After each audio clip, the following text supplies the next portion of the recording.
তো বাণিজ্য মেলা সেদিন আমার সাথে কি হয়েছিল, আর এই ভিডিওটা বর্তমানে রিলসে, ফেসবুক রিলস বলেন এন্ড টিকটকে অনেক ভাইরাল চলতেছে, অনেকে অনেক ধরনের কমেন্ট করতেছে।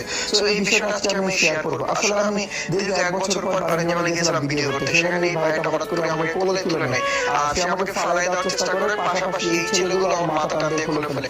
অ্যাকচুয়ালি যখন আমরা ভিডিও করি ওই টাইমটায় যদি কেউ আমাদেরকে মাথা খুলে ফেলে তখন আমাদের সত্যি অনেক লজ্জা বোধ হয়, অনেক খারাপ লাগে, কারণ এইটার ভিতরে বসে যে দুষ্টামিটা করা হয় তখন কিন্তু নিজের ফেসটা কেউ দেখে না। তো এই ভাইগুলো আমাকে এসে বোঝাচ্ছিল ঠিক আছে মন খারাপ করো না, কিন্তু অনেস্ট বলতে সত্যি সত্যি আমি মন থেকে অনেক কষ্ট পেয়েছিলাম। ব্যাপারটা মানে আমার লজ্জা লাগছে যে তারা আমার মাথা টেনে খুলে ফেলছে। তো তারা আমাকে বারবার মানে বলতেছিল ঠিক আছে it's okay it's okay, but আমি মানে ওইভাবে তো আসলে পাবলিক প্লেসে যখন আমরা দুষ্টামি করি বা সবাইকে মজা করি তখন কিন্তু সবাইকে বলতে পারি না যে আসলে ভাই এই জিনিসটা ঠিক হয় না। বাট আমি এটাই বলছিলাম যে আসলে কাজটা ঠিক হয় না, আমি মাথা দিয়ে বারবার তাদের বলতেছিলাম, তারপর আমি এখান থেকে চলে যাই।